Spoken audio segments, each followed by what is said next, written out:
जो ग्रीवेंस करने वाले ऐसे लोग थे सुनवाई वाले, उनको बता दिया गया था कि ये सारे काम आपके हो गए हैं। एप्लीकेशन में से 200 एप्लीकेशंस सिलेक्ट की गई थी, जो लिस्ट की गई थी, जिसमें से आज 127 लोग प्रत्यक्ष आए हैं। बाकी लोगों का ऐसा मान करके चलते हैं कि उनके ग्रीवेंस को पहले ही एड्रेस कर दिया गया, इस कारण से वो नहीं आए। और बाद में जो ऑन द स्पॉट बाद में जो लगाए हैं, जिनकी लिस्टिंग पहले नहीं की गई थी, ऐसे भी 102 लोग इस प्रकार के भी आए हैं। इनमें भी सब लोगों की जो सुनवाई है वो की गई है। ऐसे कुल मिलाकर 300 में से और 227 लोगों की आज जो है सुनवाई हुई, और उन सब का जो विभाग के अनुसार जानकारियां थी सबको दे दी गई। पुलिस विभाग की थी वो एसपी महोदय को दी गई हैं, सोशल जस्टिस की है, कुछ पेंशन्स की और परिवार पहचान पत्र की, राशन कार्ड की, ये सब सहयोग से हमारे प्रिंसिपल सेक्रेटरी उमा शंकर जी यहाँ साथ ही आए हुए हैं। और इनका सिरसा के लोगों से वैसे भी बहुत घनिष्ठ परिचय संबंध भी है, क्योंकि पहले यहाँ डिप्टी कमिश्नर इस नाते से रहे हैं। और अभी जो क्रिड का जो डिपार्टमेंट है, खास करके परिवार पहचान पत्र, जिसके आधार पर ये सब सेवाएं दी जा रही हैं, सब योजनाएं बनाई गई हैं, वो सब भी आप देख रहे हैं। तो उनको भी सबको बता दिया गया है कि इसमें जो त्रुटियां हैं उसको ठीक कर दिया गया है। और जो उनके डाटा था, जिसमें उन्होंने डिक्लेयर कुछ लोगों ने गलत किया था, कुछ लोगों का कंप्यूटराइजेशन में जो गलती हुई थी, सबको ठीक करके और उनको उसका सबका लाभ तुरंत मिल जाएगा। कुछ ग्रुप्स भी आए थे, किसानों के ग्रुप थे, कुछ और गांव के ग्रुप आए थे, तो उसमें भी 10-11 के आसपास ग्रुप थे, उनकी भी सबकी बात सुनी गई है। और जो ये काम हैं, उनकी डिमांड्स हैं, उन डिमांड्स को सहानुभूति पर विचार करके और उसका सबका हल निकाला जाएगा। एक पटवारी की शिकायत मिली थी, महेंद्र पटवारी, उस महेंद्र पटवारी को सस्पेंड कर दिया गया है, क्योंकि उस प्रकार का जैसा व्यवहार उस पटवारी का ध्यान में आया है वो कोई उचित नहीं था, इसलिए उसको सस्पेंड किया है। एक डीएफओ है रघुवीर सिंह, कटाई के, फॉरेस्ट की कटाई के पेड़, उन्होंने भी जिस लापरवाही से यहाँ विषय को गंभीरता से न लेते हुए लापरवाही दिखाई, उनको भी 1 महीने की कंपलसरी लीव इसके ऊपर भेज दिया गया, ताकि ये भी एक सबक ऐसे व्यक्ति को मिलना चाहिए। और जहाँ तक नशे को लेकर के यहाँ एक बड़ी शिकायतें लोगों ने की हैं, जानकारी इसकी मुझे पहले भी है। उसमें हमने कई प्रकार के जो प्रयोजन हैं उनको किया है। लड़कों को, नौजवानों को स्पोर्ट्स में और एक्सरसाइज में कैसे उनको आगे प्रेरित किया जाए, बढ़ाया जाए, इसके लिए जो हमारे ग्राम व्यायामशालाएँ हैं, इस समय 81 ग्रामशालाएँ, इसकी योजना जो बनी है काफ़ी उसमें तैयार हो गई हैं, कुछ उसमें इन प्रोसेस हैं, कुछ का एस्टिमेट बन रहा है। तो 81 पहले से हैं। फिर भी मैंने आह्वान किया कि और भी किसी गांव में इस प्रकार की आवश्यकता 2 एकड़ अथवा 4 एकड़ में जो पंचायत की भूमि पर अगर आवश्यकता पड़ेगी तो इस संख्या को बढ़ाया जा सकता है। जहाँ तक रिहेबिलिटेशन सेंटर का विषय है, अभी सिरसा में एक रिहेबिलिटेशन सेंटर 50 बेड का बड़ा एक सेंटर, और उसको मंजूरी मिल गई है, वो बहुत जल्दी बन करके तैयार हो जाएगा। और भी जहाँ की आवश्यकता होगी, सरकारी भी हम खोलेंगे, प्राइवेट संस्थाओं ने भी रिहेब सेंटर ऐसे बनाए हैं, डी एडिक्शन सेंटर्स, और उसका भी एक उपयोग हमें इस नशे की और युवक हमारा न बढ़े, इस नाते से उसका उपयोग हम करेंगे। और हमारे जो नारकोटिक्स, एंटी नारकोटिक्स जो डिपार्टमेंट है, वो भी इसके ऊपर नज़र रखे हुए है, ताकि जो सप्लाई साइड है उसको भी कैसे रोक सकें। डिमांड को तो लोगों को प्रेरित करना पड़ता है, उनको समझाना पड़ता है, समाज में एक जागृति पैदा करनी पड़ती है, तो डिमांड साइड कम हो, लेकिन सप्लाई साइड में उनको दंडित भी करना पड़ता है कि वो इस प्रकार के नशीले पदार्थों की सप्लाई इसको बंद करें, इसकी बिक्री बंद करें। एक महिला उपस्थित हुई थी जिन्होंने कहा कि मेरे पास ज़मीन 9 एकड़ है, मेरी ओल्ड एज पेंशन बना दी जाए। तो हमने उनको समझाया है कि हमारे यहाँ 5 एकड़ का एक नियम है कि 5 एकड़ से ज़्यादा अगर किसी की ज़मीन होती है तो उसको ओल्ड एज पेंशन नहीं मिलती है। और उन्होंने बताया कि मेरी 3 बेटियां हैं, लड़कियां हैं, मेरी आवश्यकता ज़्यादा है, तो हमने तुरंत 1 लाख रुपया DQ में से, जो डिस्क्रिशनरी कोटा है मेरे पास, उसमें से उनको तुरंत दिया है। लेकिन नियम जो हैं ओल्ड एज पेंशन के, उनको ज़रूर ध्यान रखना होता है, ध्यान रखना पड़ेगा। इसी प्रकार का एक केस और आया है कि पति की 27 एकड़ ज़मीन थी, और 27 एकड़ ज़मीन थी, और उन्होंने मरने से पहले अपने बेटों को वसीयत कर दी, पत्नी के नाम कुछ नहीं दिया, जो कि नियम अनुसार उचित भी नहीं है, क्योंकि पत्नी का जो उसका जो भत्ता है, गुजारा भत्ता, वो भी परिवार को, पति जब तक है ठीक है, नहीं तो बेटों को भी देखना होता है, और उसका तो ज़मीन में हक भी बनता है। तो हमने उसका आदेश ही दिया, क्योंकि विल है, विल को तो शायद कैंसिल नहीं भी किया जा सकता, कानूनी उसका प्रावधान देखेंगे, लेकिन तब तक उस 27 एकड़ में से एक हिस्सा 1/4 जो है 6.5 एकड़, और उसकी जो इनकम है, आमदन है, वो उस महिला को दिलाने के लिए हम जो भी प्रावधान होगा वो करेंगे, ताकि उस महिला को उसका गुजारा, उस 6.5 एकड़ ज़मीन का जो आमदन है, आय है, उसमें से उसको मिलता रहे। सर, आज से आपने जन संवाद अभियान की शुरुआत की, सिरसा से शुरुआत की, क्या ये अभियान पूरे हरियाणा भर में चलेगा? इससे पहले भी मैं रोहतक में, करनाल में 2 पहले कर चुका हूँ, आज ये तीसरा है, और लगातार इस प्रकार के, चूँकि कोविड के दिनों में मेरा जाना आना बहुत कम हुआ, स्वाभाविक भी था, जिसके कारण से हम जनता को बुला भी नहीं सकते थे। अब वो सारे काम जैसे जिलानुसार पहले भी मैंने लगभग 11 जिलों में सभाएं की थी, अब वो बाकी जगह पर सभाएं और साथ साथ ये जन सुनवाई, ये दोनों कार्यक्रम साथ साथ चला। लगभग 500 से अधिक जो है लोग प्रशासन के माध्यम से अपनी बात आप तक पहुंचाना चाह रहे थे, क्या अगली बार ऐसा कोई प्रयास किया जाएगा, वो सारे लोग आप तक अपनी बात रख पाएंगे? देखिए, हमने इसके कई प्रावधान किए हैं, जैसे सीएम विंडो उसमें से एक है। बहुत लोग अपनी समस्याओं को सीएम विंडो में डालते हैं। अब ऐसा तो नहीं कह सकता कि 100% लोग संतुष्ट होते हैं, बहुत से लोग संतुष्ट होते हैं, फिर भी अगर 10-20% उसमें रह जाते हैं, हम ध्यान करते हैं, उसके बाद भी उनकी समस्या को, जो उनकी जेन्युइन समस्या है, उसको हल करने की कोशिश की जाती है। कई बार कोई शिकायत करने वाला, उसकी शिकायत ऐसी होती है कि जो शायद उसके हक में नहीं जाती है, और उसके दूसरे किसी व्यक्ति के हक में जाती है, उसका संभव ही नहीं होता है। दूसरा, हमने जगह जगह अपने डिप्टी कमिश्नर को, अपने स्टाफ को, सबको कहा हुआ है कि वो भी जन सुनवाई सप्ताह में 1 दिन करें। हमारे डीसी, हमारे एसपी, वो भी अपने अपने ऑफिस में सुबह कितना 11 बजे 11 से 1 2 घंटे प्रतिदिन वो बैठते हैं, ताकि उनको भी ये चीज़ें पहुँचाई जा सकें। और जहाँ कहीं डिपार्टमेंट्स को ऑनलाइन ग्रीवेंसेस रिडर्सल का सिस्टम बनाया हुआ, प्राय सब डिपार्टमेंट्स ने बना लिया है कि उनकी ग्रीवेंसेस को उसमें डालना चाहिए। जहाँ तक डिमांड्स की बात है, आज भी लगभग 40-45 एप्लीकेशन का डिमांड के उनके मांग पत्र थे, वो भी हमने लिए हैं।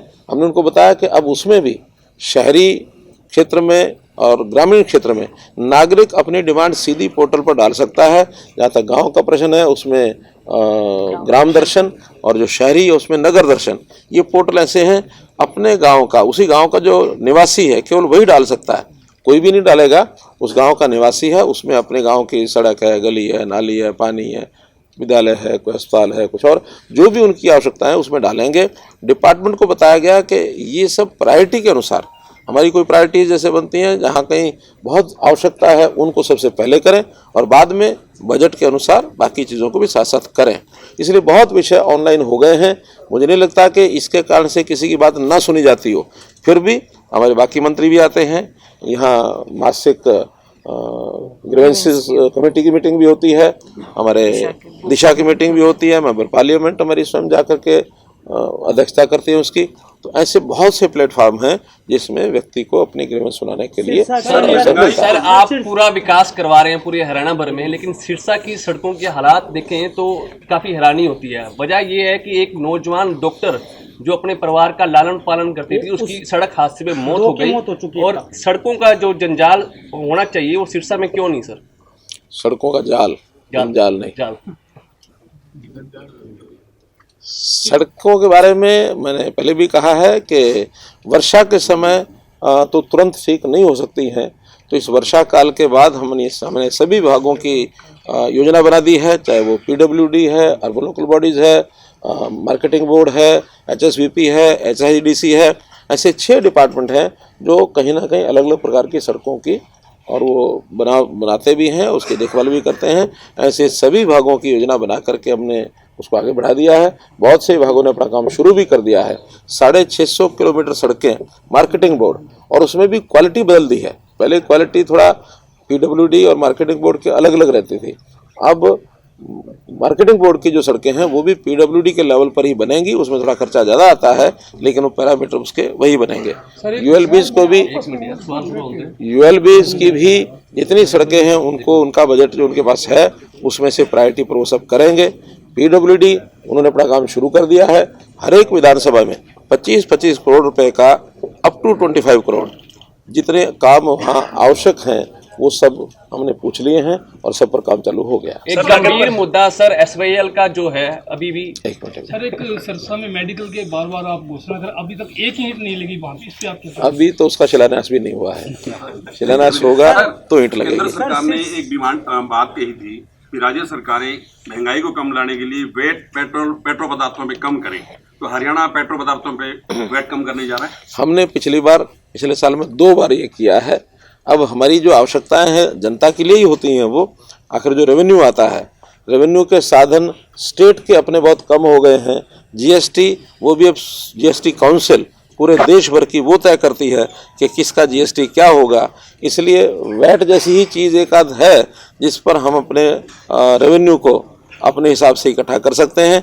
इसलिए बाकी सब प्रदेशों से हमारा रेवेन्यू, आसपास के जो स्टेट्स हैं यानी हमारा वैट उनसे कम है, उनसे ज़्यादा नहीं है।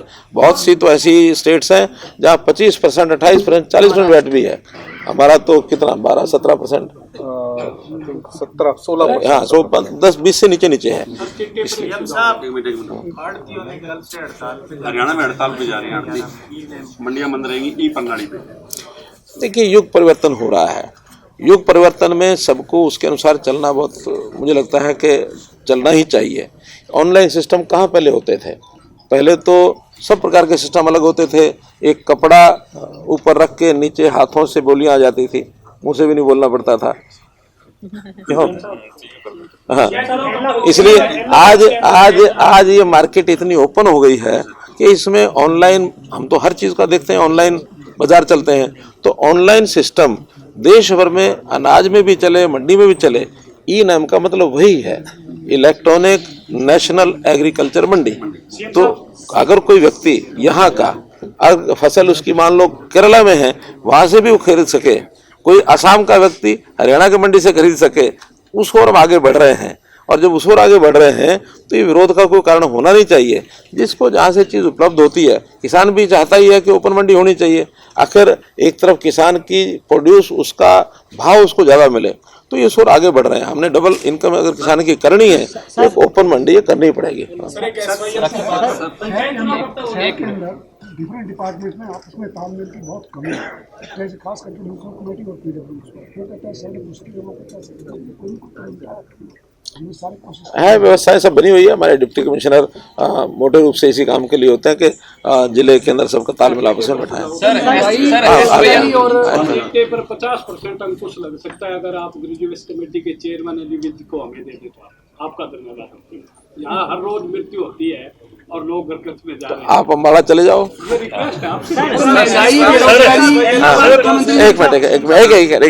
एक एक करके एसवाईएल का मुद्दा फिर अरविंद केजरीवाल ने हरियाणा में उठाया। उन्होंने कहा कि केंद्र सरकार तय करे। क्या लग रहा है सर, अरविंद केजरीवाल यहाँ पर हरियाणा में आ रहे हैं, हरियाणा की सियासत कर रहे हैं? अरविंद केजरीवाल तो फंस गए हैं। उनके गले में एक एसिड फंसी है, ना निगल सकते ना वो उगल सकते हैं। ठीक है ना। अब वो पंजाब के भाषा बोलें या दिल्ली की भाषा बोलें, उनको यही समझ नहीं आता। हम कहते हैं न्यायपूर्वक अगर बात करेंगे तो हरियाणा को सुप्रीम कोर्ट ने एसवाईएल से पानी जो मिलना है उसका फैसला दिया जा चुका है। केवल अब एक एग्जीक्यूशन का ऑर्डर है, वो कभी भी सुप्रीम कोर्ट दे सकता है। पानी जो उनको आता है अगर वो हिस्से से सारा मिल जाएगा और वो उसका लाभ दिल्ली को भी होगा। पंजाब अगर पानी छोड़ता है तो हरियाणा को ही नहीं, दिल्ली को भी उसका लाभ होने वाला है। वरना एक स्थिति ऐसी आएगी कि पंजाब में जितना पानी ज़्यादा उपयोग करते हैं उनकी ज़मीन वो उपजाऊ नहीं रहेगी, और ये पाकिस्तान को जो पानी जा रहा है जिसमें वो खुशी मनाते हैं वो भी उनको नहीं मनानी पड़ेगी। तो इसलिए एसवाइएल का पानी हरियाणा में मिले। हरियाणा अन्य राज्यों से पीछे नजर आ रहा है। हाँ जी, आपने पत्र लिख दिया है अपने केंद्रीय जो जल संसाधन मंत्री, उनको पत्र लिखा है। मुझे लगता है कि बहुत जल्दी वो दोनों को बुलाएंगे। इधर को पंचायत चुनाव सर कब होंगे? अब 30 नवंबर से राज्य चुनाव होंगे। देखिए, पंचायत चुनाव की प्रोसेस अपने को पता है कि उसमें आरक्षण का एक विषय, बैकवर्ड क्लास का जो एक हमने आरक्षण किया था और महिलाओं का जो 50% प्रतिनिधित्व दिया था, पहले तो हाई कोर्ट में कुछ निर्णय होना शेष था, वो हो गया। बाद में सुप्रीम कोर्ट में एक निर्णय के कारण से उन्होंने कहा कि यानी ट्रिपल टेस्ट के माध्यम से ही चुनाव कराए जाए। पहला उसमें था कि एक कमीशन बनाया जाना चाहिए, हमने कमीशन बना दिया। दूसरा उन्होंने कहा कि हर एक इकाई जो चुनाव वाली इकाई होती है उसकी आबादी का आंकलन करना चाहिए और उसके हिसाब से आरक्षण देना चाहिए। वो हमने, उस कमीशन ने रिपोर्ट हमको दे दी है, रिपोर्ट स्वीकार कर ली है और उसके बाद ऑर्डिनेंस के बारे में हमने गवर्नर साहब को निवेदन किया, उन्होंने ऑर्डिनेंस जारी कर दिया है। अब वार्डबंदी और वार्डबंदी के बाद रिजर्वेशन, वो रिजर्वेशन का काम भी सारे आंकड़े इकट्ठे करके वो करना शुरू कर दिया। डीसीसी ने करना था ये, पहले तो ऊपर से निर्धारित हो क्या हमने निर्णय दिया सीटें, फिर आरक्षण डिप्टी कमिश्नर ने करना है। क्या आ गया डिप्टी कमिश्नर के पास? अभी नहीं आया सर, ट्यूसडे तो बस 2 दिन में वो आ जाएगा। इसके बाद एक 7 दिन का समय इनके पास होता है, इन्होंने आगे नोटिस देना होता है, वो नोटिस देंगे, रिजर्वेशन का फाइनल सीटें हो जाएंगी, कौन सी किसकी मिलेंगी। इतने प्रक्रिया के बाद फिर ये चुनाव आयोग के पास जाएगा और चुनाव आयोग का लगभग 30 दिन का 35 दिन का समय होता है जिसमें चुनाव कराते हैं। तो ये सब प्रक्रिया चूँकि पहले हमने 30 सितंबर तक कहा था, करना संभव नहीं था, इसलिए बाद में दशहरा दिवाली भी आ गया अगले महीने। तो उन दोनों को बातों को ध्यान में रखते हुए अब हमने परमिशन मांगी कि 30 नवंबर तक हमने कोर्ट को लिख के देना था, हम कोर्ट को लिख के दे रहे हैं कि 30 नवंबर तक चुनाव करवा देंगे। मुख्यमंत्री जी, आप आज सेवा की बात करें तो नगर परिषद का बुरा हाल है, अधिकारी सुनने को तैयार नहीं है, सड़कें टूटी पड़ी हैं, वो आपको पता लग गया सीवर लाइन के कारण, उसकी रिपेयर नहीं हुई। सरकार का एक आदेश था 2013 में कि सारे डिपार्टमेंट आपस में बातचीत करके समन्वय करके कोई भी काम करेंगे। हिसार रोड की बात करें तो सीवर लाइन डल गई, उससे पहले 8 करोड़ लागत से वो सड़क बनी थी, समन्वय न होने के कारण 8 करोड़ बर्बाद हो गया। पार्कों का बुरा हाल है, स्ट्रीट लाइट का बुरा हाल है, डस्टबिन घोटाला हुआ है, अधिकारी को सुनने को तैयार नहीं है सर। मैंने बता दिया पहले, तो इनका सबका कोऑर्डिनेशन करेंगे, हमारे इलाहाबाद को लेकर सवाल है सीएम साहब। इलाहाबाद के जो सिविल हॉस्पिटल है उसके अंदर जो डॉक्टर है, उनके जो ड्राइवर है सरेआम है, जो ऑपरेशन के नाम से 6 से 7 हज़ार रुपए ले रहे हैं, काफी वीडियो भी वायरल हो रही है। ऐसी शिकायत मेरे पास अभी आई नहीं है, जैसे कुछ शिकायत आएगी उसके खिलाफ इंक्वायरी करेंगे। मुख्यमंत्री आज अरोड़वन सेवा सदन का आप शिलान्यास कर रहे हैं, मेडिकल कॉलेज का लगातार हर बीच में बात आई है, लेकिन उसका शिलान्यास कब होने जा रहा है? देखिए, मेडिकल कॉलेज का एडमिनिस्ट्रेटिव एक विषय होता है, बजट का विषय होता है, वो सरकार का काम है। ये ऑर्डिनेंस धर्मशाला का सरकार का नहीं है, एक संस्था का काम है। वो संस्था अपना काम कर रही है तो संस्था के नाम आज आप सिरसा आए तो क्या कुछ तोहफा देके जा रहे हैं? सीईटी की डेट्स तय हो गई हैं, नवंबर 3 और 4 ये उसकी डेट्स जो हैं तय हुई हैं। और बस इतना ही है कि हमको चुनाव को थोड़ा सा उससे बचाना है कि चुनाव की तिथियाँ, मुझे लगता है उसके बाद ही कोई ना तिथि आएगी, उस बीच में सीईटी का एग्ज़ाम हो जाएंगे और फिर ग्रुप सी का पोस्ट के हिसाब से एक सेकंड टेस्ट होगा। ग्रुप डी, ये डी का तो नहीं है ना, डी, इसके बाद फिर डी का भी सीईटी होगा और ग्रुप सी की सेकंड टेस्ट उसके बाद शुरू हो जाएंगे और मुझे लगता है अगले 2-3 महीने में सब भर्तियाँ हो जाएंगी।